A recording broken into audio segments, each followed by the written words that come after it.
My name is Jon Clay, VP of Threat Intelligence.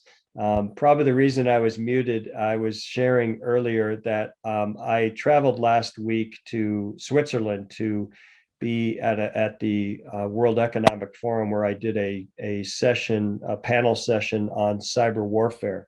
And apparently during my travels, I picked up COVID. So I'm dealing with COVID right now, and so I'm having some challenges. I'll apologize right now if I cough in the middle of this, or I have to stop to blow my nose or something. But the brain fog thing is real for anybody who's had COVID. I feel for you. It's not the best situation in the world. So sorry, I was on mute there for a while. Hopefully you can hear me now. And we will get through this. So this is my monthly threat webinar for May of 2022. We're going to talk about the Cyber Risk Index. First thing I also want to highlight, if you have any questions, feel free to put them in the Q&A button, and I will try to answer those at the end of this presentation. And if I don't answer your questions, I'll certainly get back to you via email. Also, the reason I don't have my camera on this time is because it's COVID and I'm dealing with COVID. I didn't want you to have to see me, with dealing with that. But the other update that I had was normally my next slide will be the week in security, or this month in security, which is based off of a blog, a weekly blog I was doing. We actually stopped doing that blog, and I've shifted to a bi-weekly video blog that I do with my friend and colleague Ed Cabrera. It's called Trend Talks BizSec. That's BIZ. SEC. You can find it on the Trend Micro YouTube channel. And every 2 weeks, we videotape us talking about different topics. And so we thought we'd shift it up this year and try things a little different, do a little more video format. And Ed and I usually have really good discussions. We've been doing it, having these discussions on a regular basis over the years, and we decided to just turn it into a video format for everybody to listen to stuff that we'll talk about the latest trends and topics that are happening in the world of cybersecurity and in the world in general. So you can follow us on that Trend Micro YouTube channel. We'll also publish it on this couple of the other social media channels as well, and you'll be able to follow us there. So let's get started here, though. Cyber Risk Index. So this is something that I started many years ago with the Ponemon Institute. You've probably heard of them. They do a lot of surveys around the world in the cybersecurity space. They do the data breach survey that IBM does with them every year on cyber on data breaches. And so what they end up doing for me with the Cyber Risk Index is we end up surveying organizations around the world. And I'll share with you some of the numbers that we did in this last one. But we built a survey process that allowed us to identify and put a number to the global cyber risk index. And in the last, we're trying to do these every 6 months. So this is going to be the second half of 2021 results. I'm actually in the process with Ponemon right now of doing the surveys for the first half of 2022, and we'll publish those in the second half, probably the couple of July or August timeframe. But the second half one is at minus 0.04, which is an elevated risk level. And let me go into kind of the methodology and the rating system that we do. So there's the survey comprises two components. There's one section called this cyber preparedness. This is a list of about 31 questions that we go into. We talk about how prepared is an organization in combating cyber threats. So we ask a whole bunch of questions, both people, process, technology-based questions, to try to get and we build a cyber preparedness index.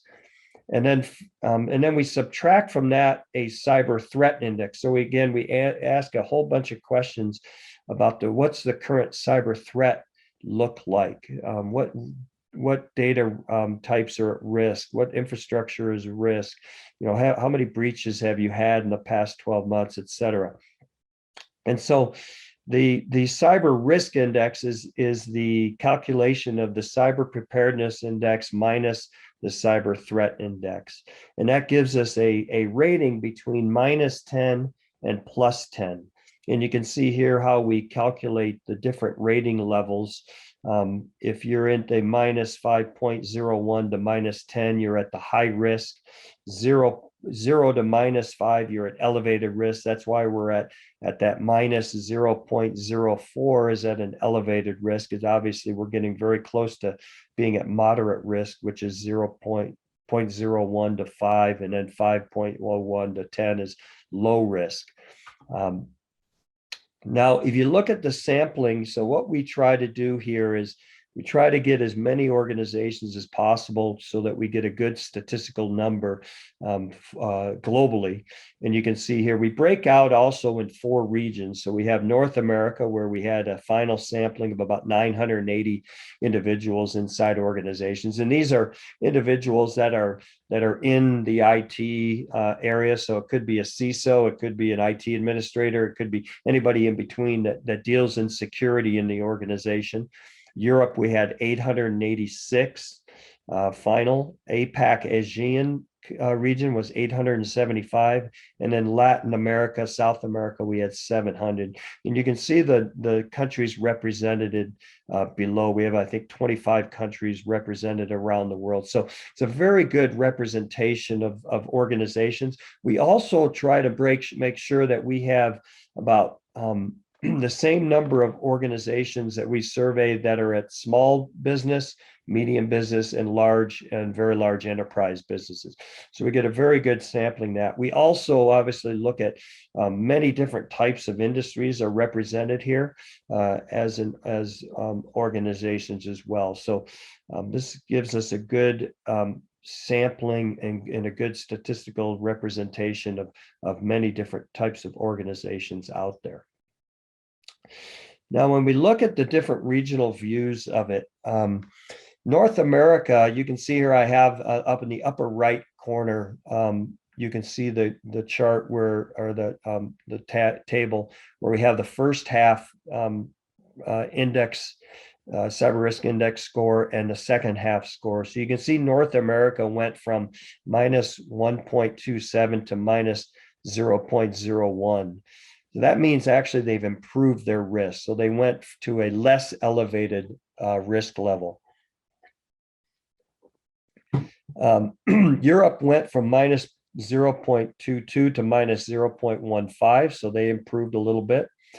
APAC and ASEAN went very good. They actually went from -0.24 to a +0.20. They were the only region that was in a positive. So they're in a moderate risk level. And then Latin America was the one that actually dropped. So they went from a +0.06 to -0.20. And you can see the overall, we went from a -0.42 to a -0.04. So overall, global risk actually improved. And the only region that actually decreased in their risk level was Latin America, South America. Now, if you look over in the left-hand side in that table, you'll see the breakdown on the preparedness index compared to the cyber threat index. And you can see here, one thing I wanted to highlight is there is a little difference in the rating level, the interpretation between preparedness. So if you're at the lower the number on the preparedness index means the higher risk you have. Whereas on the cyber threat index on the right-hand side, you'll see the lower the number, the lower the risk. So you're going to have to remember that as we go through some of these numbers. Sorry. So you see here on the preparedness, North America is at 5.35. So again, lower the risk, the higher lower the number, the higher the risk. So you can see here, Europe is a little bit, Latin America had the highest risk at 4.94, And then Europe was at 5.10, with APAC, ASEAN, and North America both at 5.35.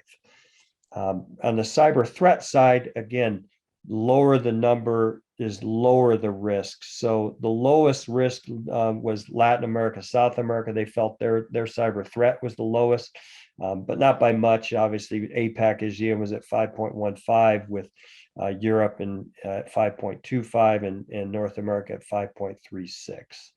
And again, so to calculate the cyber risk, you take that preparedness number, subtract the cyber threat, and it gives you the cyber risk. So 5.35 minus 5.36 gives you a minus 0.01 for North America. Now, when we break down, sorry, again, working from home, I have dogs in the background. I apologize for that as well. Okay, so when we look at the cyber preparedness, cyber risk, there's just a little different way of looking at it. This is on a bar chart here. You can see. So if the blue bar is lower than the red bar, then you're going to have a negative number.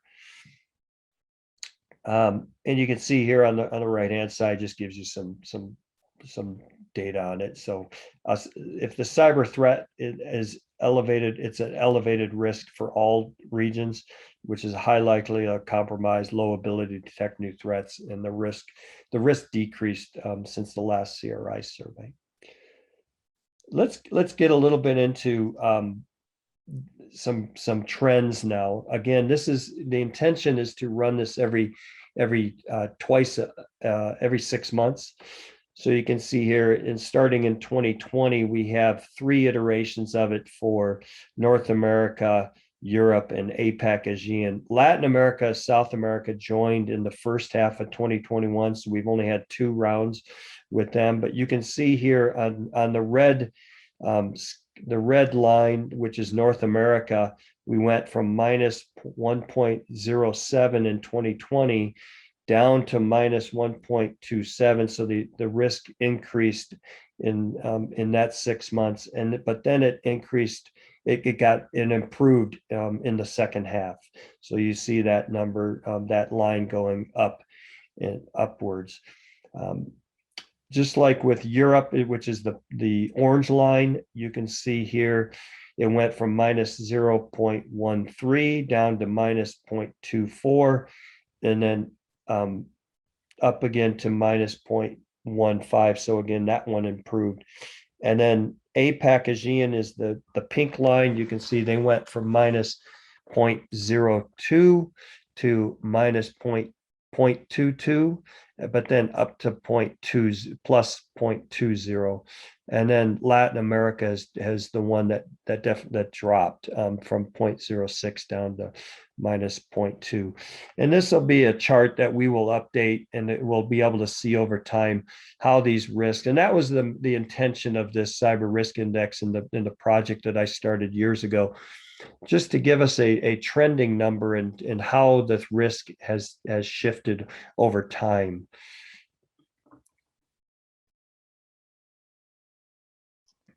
Excuse me there. Okay, now let's talk about some of the cyber preparedness questions that came up. These are the top risk that perceived risk by the surveyees. So what I did here is globally, I looked at all of the questions in the cyber preparedness section, and I said which ones had the lowest number associated with it. So the first one was, my organization's IT security function supports security in the DevOps environment. That was the highest perceived risk. So obviously, as organizations, a lot of organizations are starting to deal more and more with DevOps, and they obviously, a lot of the surveys feel that is a risk area, a high risk area. So they need to look at their DevOps process. Are they looking at building security across that entire life cycle, development life cycle? probably not today, and that's why one of the reasons why they probably feel it is the high has one of the highest perceived risks. The next one is question 7, where we ask, my organization's IT security leader has sufficient authority and resources to achieve a strong security posture. So again, this is where a lot of people felt that their CISO or their security leader doesn't have sufficient authority, and it needs more authority to be able to build a better, strong security posture. So that was an interesting one to see. Is again, this is the second highest risk one that we saw. The third one is question 27, where we ask, my organization's IT security function strictly enforces acts of non-compliance to security policies, standard operating procedures, and external requirements. So this is more of a process issue, it appears. So where organizations feel that they do not enforce their security policies that are violated or in non-compliance state. So a lot of organizations may want to look at, can we be better at enforcing these non-compliance capabilities?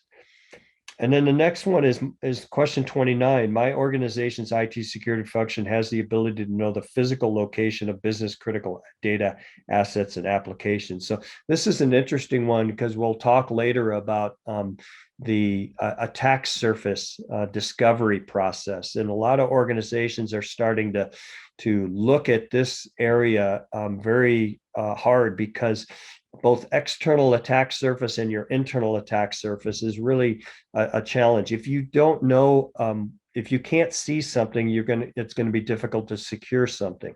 So this idea, this ability to identify your attack surface is becoming a bigger challenge for a lot of organizations.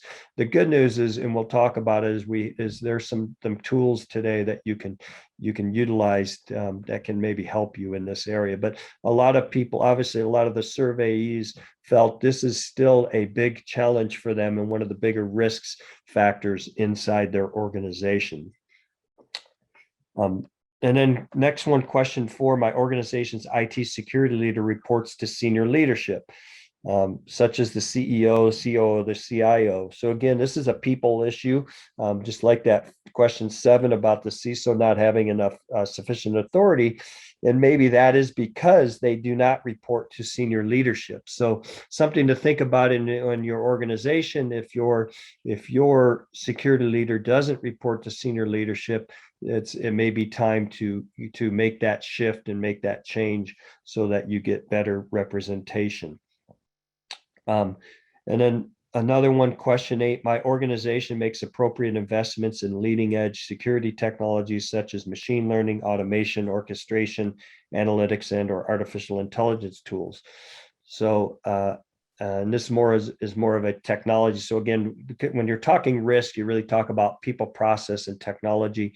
This is a technology one, where again, a lot of the surveys just feel like they aren't investing enough in these leading edge security technologies. So something to think about as an organization as well.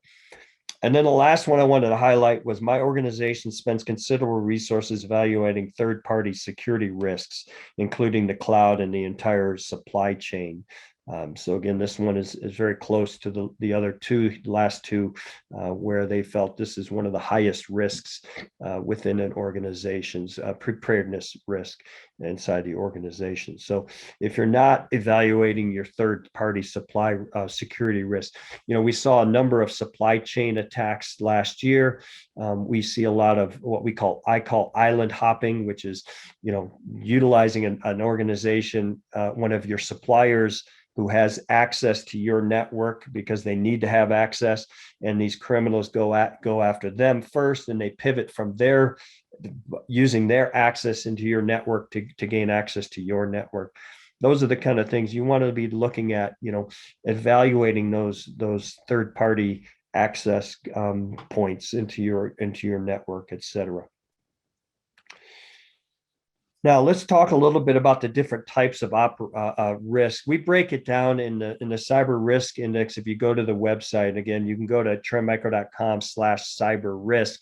You can get access to the website that has all this information, the landing page that we regularly update.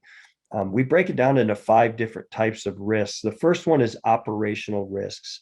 So I looked at all the different questions and the answers, and we have these 5 different areas. So on the operational side, the 2 questions that came up to be that had the perceived highest risk. My organization's IT security function lacks security in a DevOps environment. And we saw that one earlier. The second one, no, my organization's IT security function does not enforce acts of noncompliance. So those 2 are really operational risks, right? You can need to think about your operations. How can you deal better with these? But we also asked the top negative consequences of a cyber attack. And the top ones right now are stolen or damaged equipment, cost of outside consultants and experts, customer turnover, reputation or brand damage, and regulatory actions and lawsuits. All of these are going to contribute to the costs that you're going to deal with in an event of a successful cyber attack.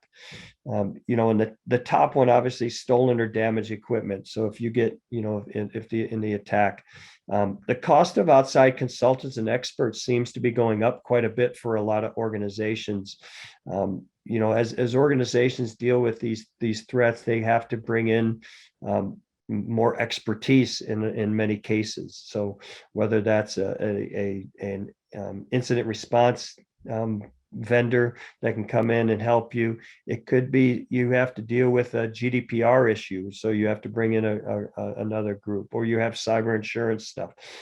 Customer turnover, obviously, if it's a breach and you have to go public with that breach, and your customers aren't happy with it, et cetera, and that kind of ties into the reputation or brand damage, et cetera. So those were some of the top operational risks.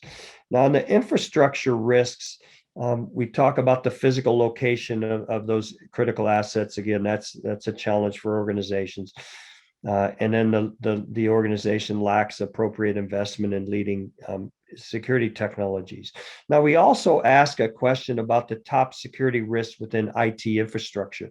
We give a list of a whole bunch of, maybe about 15 different things, but the top ones, and this was an interesting one that I saw today with the second half survey result, because it seems like the pandemic came into play with some of the survey answer, the answers to this to it. In this one, it's the top one was mobile and remote employees.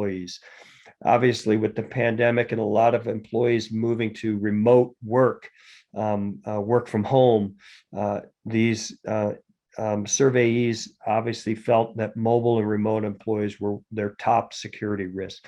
The second was cloud computing infrastructure and providers. As we know, in the pandemic time, a lot of organizations have been looking to move to the cloud, and so it makes sense that cloud computing infrastructure and providers would be one of their top risk concerns across third-party applications. So as more third-party applications are being utilized inside organizations, again, as your work from home employees are dealing with, you're trying to get access to your mobile workforce now more than ever, to these third-party applications. Having that risk is big. Malicious insiders is another one. We're seeing a phenomenon right now where the ransomware actors are actually recruiting insiders to get access to a network. They are recruiting them by offering them a cut of the ransom that they obtained by the employer that they are working for.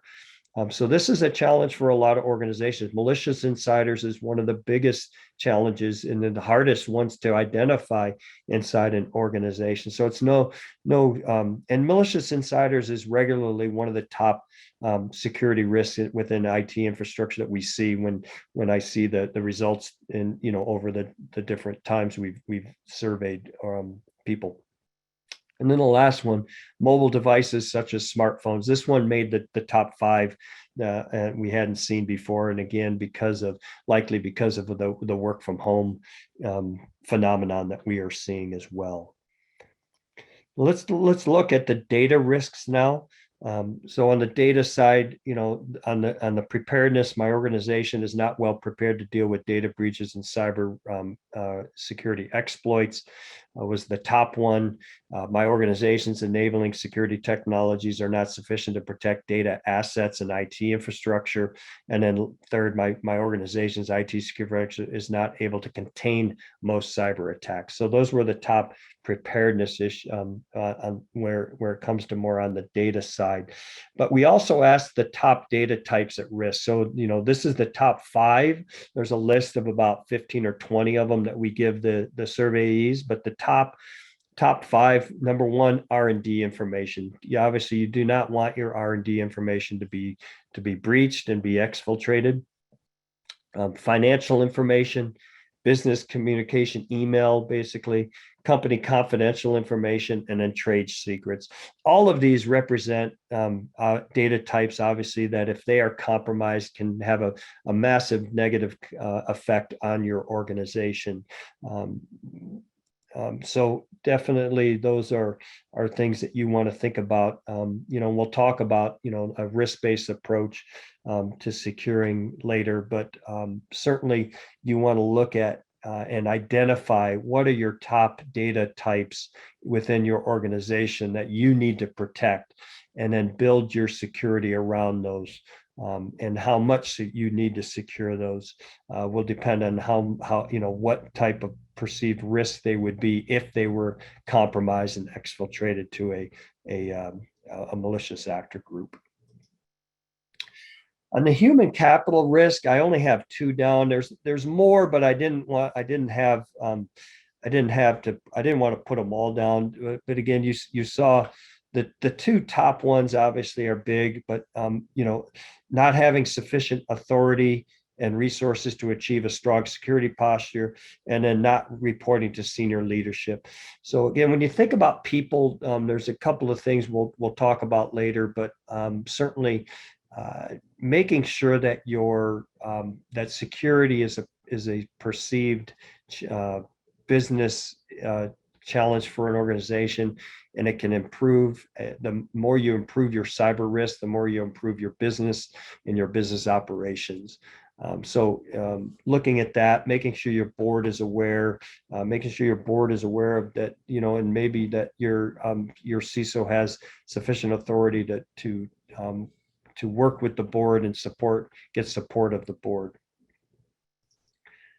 On the cyber risk, this is where we ask the question of what are the top cyber threats that you deal with. Again, there's a list of about 20 or 25 of these things.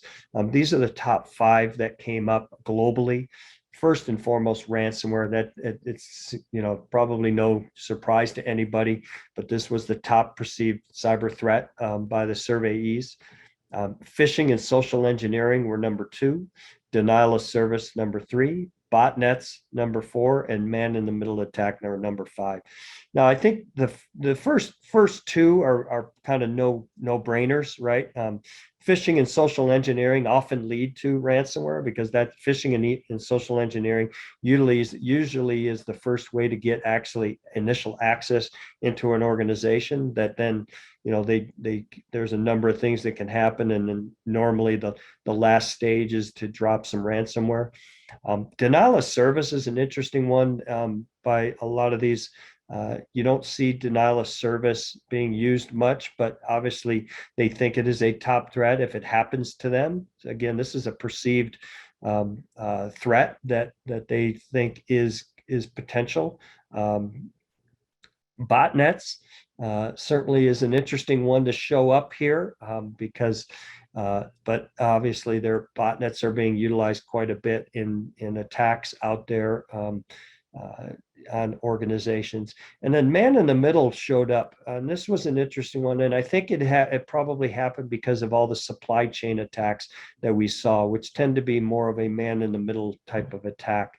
You saw a lot of the MSPs be targeted in attacks recently, where they're the middle person between the customer and the vendor that's being utilized, so to speak. So, um, but these are just one of a number of ones. But these were the top cyber risks. Again, these are the global. These were the global ones. Now, as I mentioned before, we do ask about, on the left-hand side here, you'll see how many separate data breaches incidents involving the loss or theft of customer records did your organization experience over the past 12 months. You can see here, 82% had one or more, and 26% had seven or more involving customer records. We also asked this same question, but ask about the leakage of information assets. And that one, 82% had one or more, and 31% had seven or more. But then we also ask how many separate cyber attacks that infiltrated your organization's networks did your organization experience in the past 12 months? And 84% had one or more, 35% had seven or more. So this is, so we've been asking this question for a number of years now, but you can see here, obviously a lot of organizations, 8 and 10 are experiencing a cyber attack, or some type of an attack that involves either customer records, leakage of information assets, or just cyber attacks.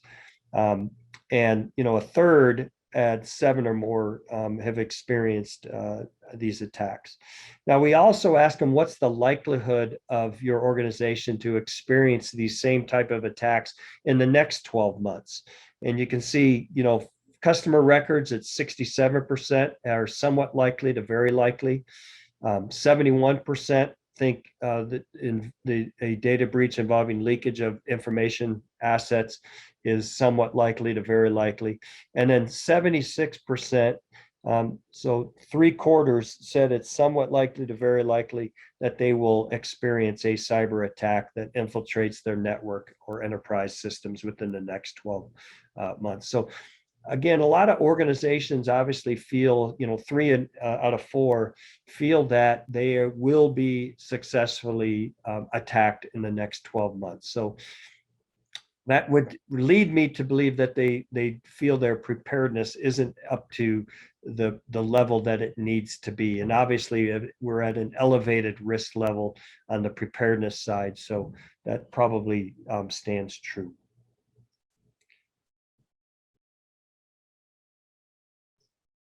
Excuse me, I had to cough there.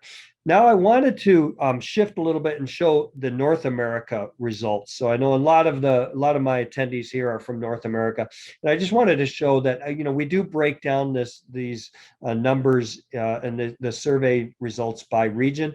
I even have them down to the country level. So that we can, if you wanted to contact one of your sales reps, they can certainly share with you if you're in one of those countries, they could share with you the country level. And you can, and I'll talk later about some things you can do online that could help you identify your own cyber risk. But when in North America, so I've been running this in North America a lot longer than I have in some of the other regions. You can see here I started in the first half of 2018. In fact, I didn't do it every 6 months across this time frame, but I did it enough that we could get a pretty good trending view. You can see I've run it 6 times now in North America. You can see we started in 2018 at a minus 0.22. North America has always been in the negative, which is at the elevated risk level.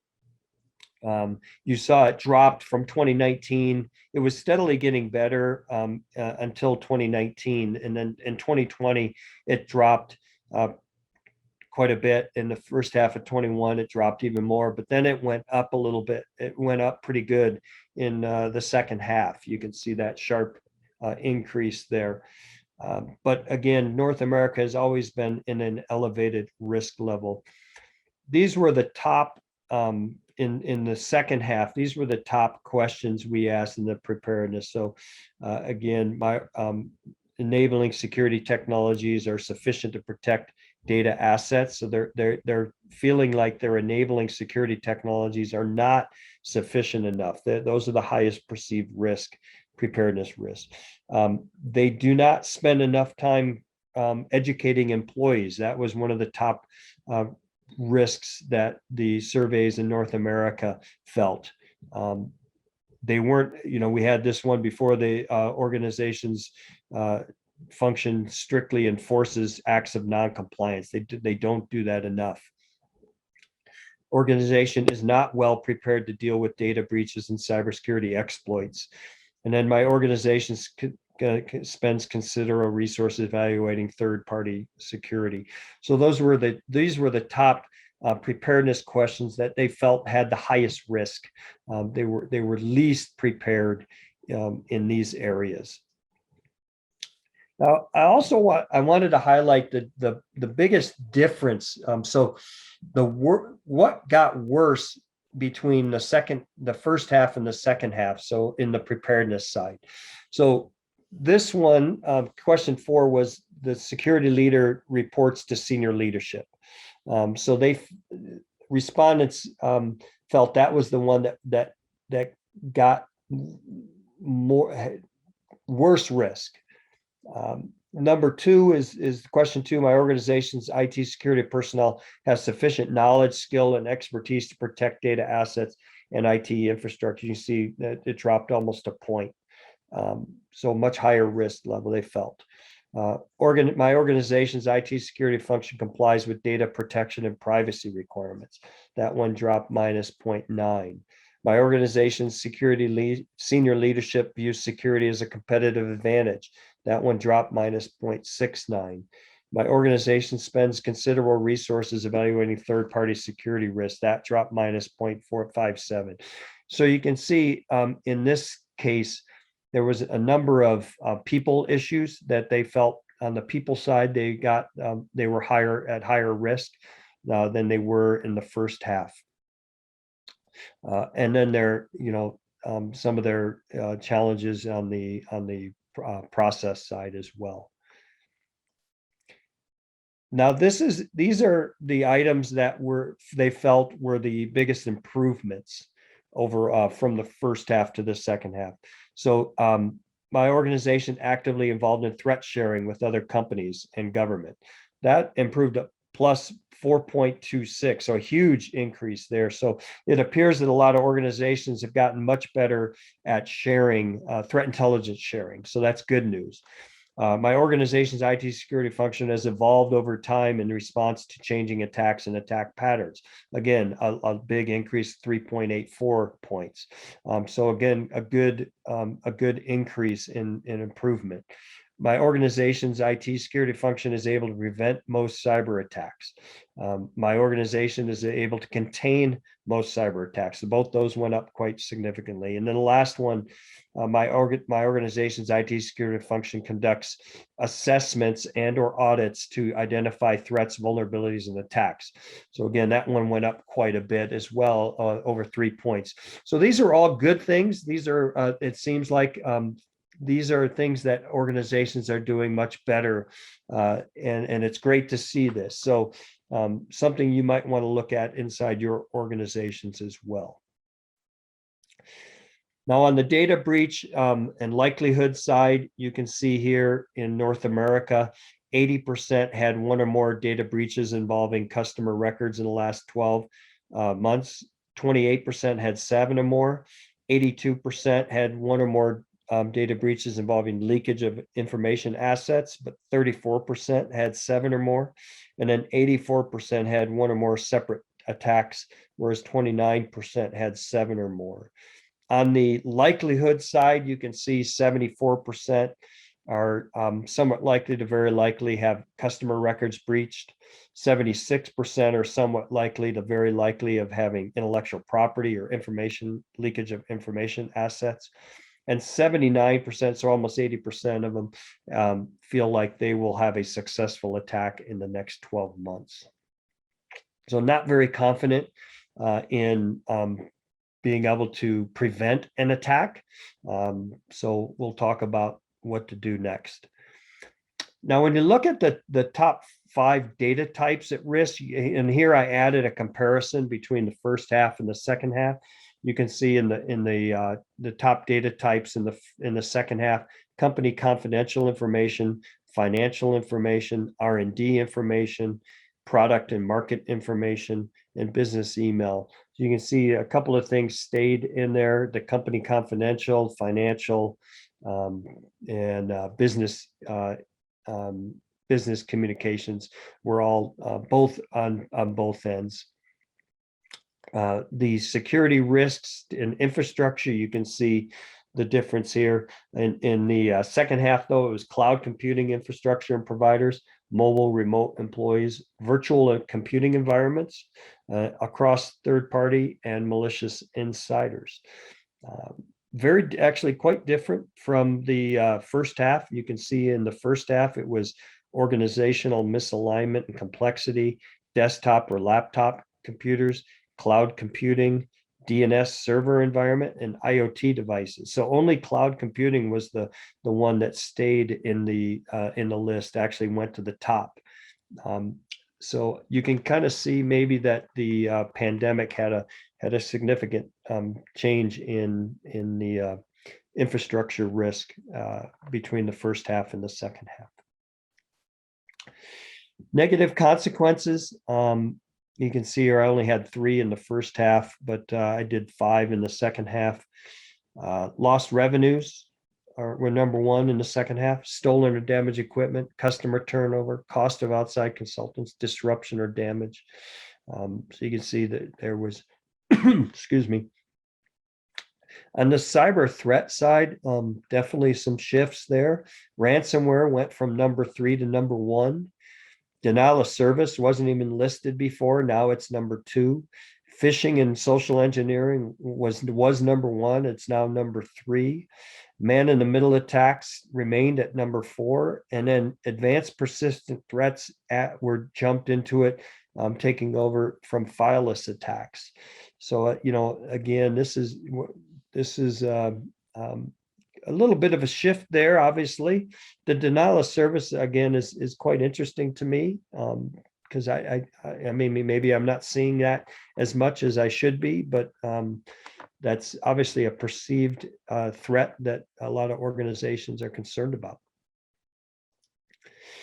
All right, we're going to wrap it up here. I want to talk a little bit about defense strategies. So again, one of the things that a lot of organizations can do to help improve is shifting from a more of a compliance-based approach to more of a risk-based approach in their security model.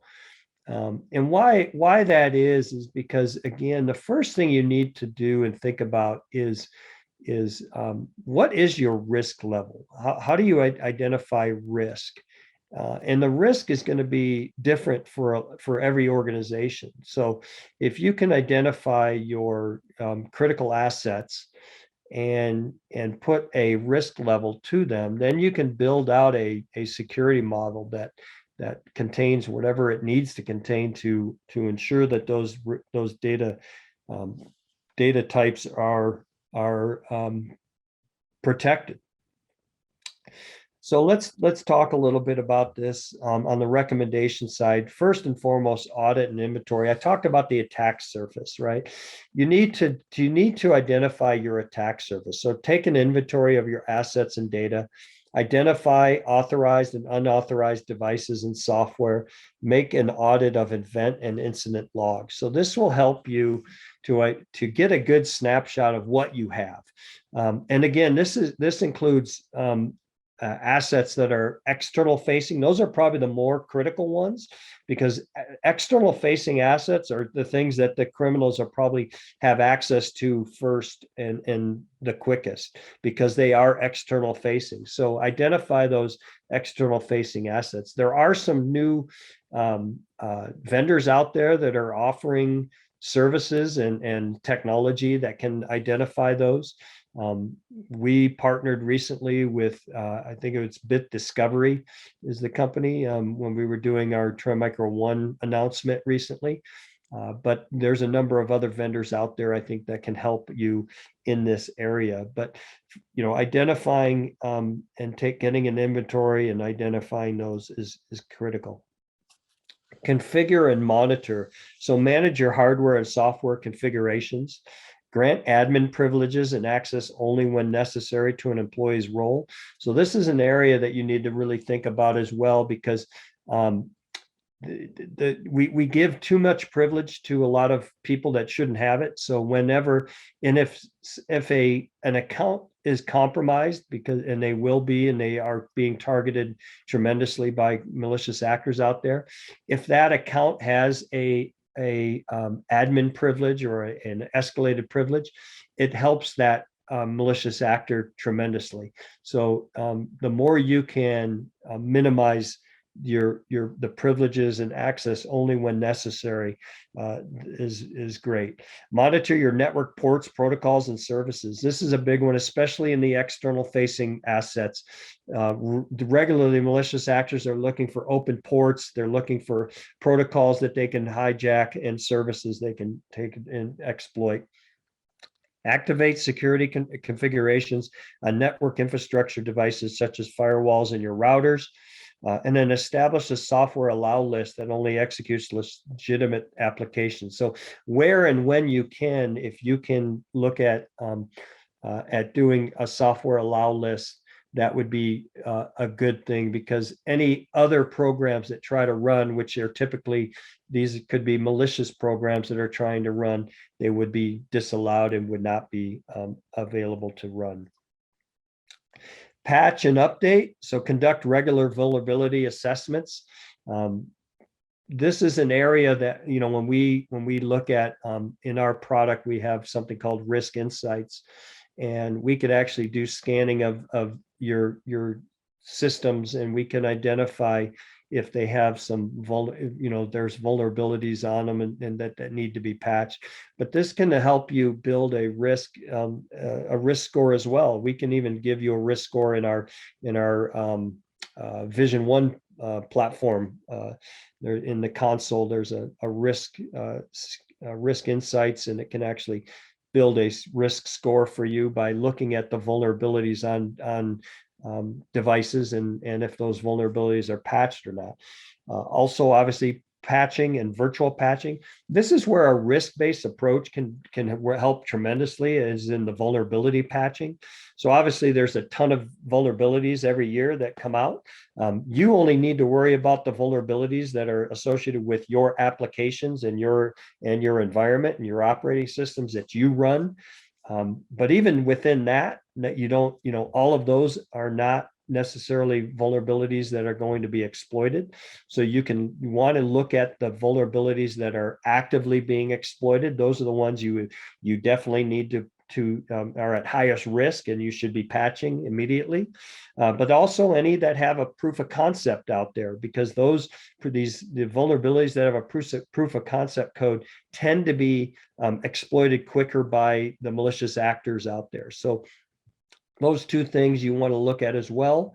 And then obviously, there's other factors that you want to look at.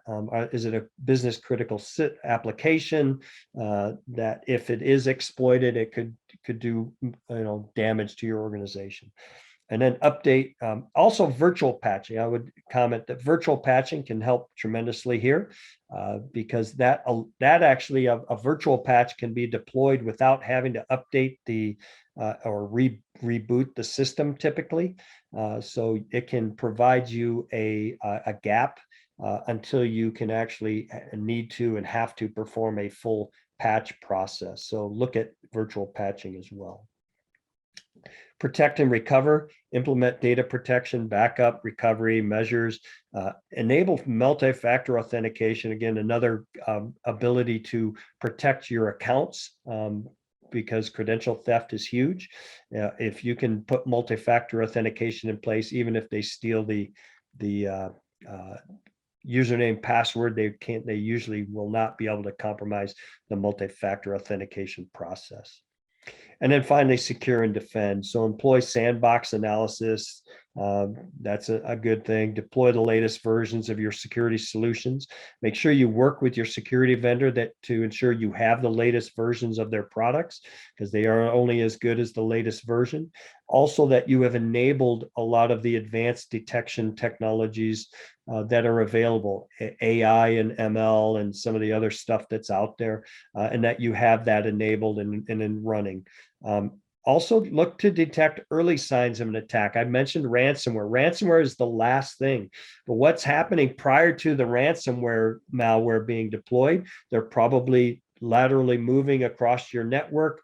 They're using living off the land techniques. They're using other tools like Mimikatz and Cobalt Strike. And so if you're detecting, or if you're detecting that malware inside your organization, it is an early sign that you are in, you have a compromise, but that it is also probably the precursor to a ransomware attack. So you can maybe put in some harden up some of your security controls. So look for that suspicious activity. And then lastly, regularly train and assess employees on security skills, conduct red team exercises, pen testing, review your incident response plan, and make sure you perform it and run it regularly.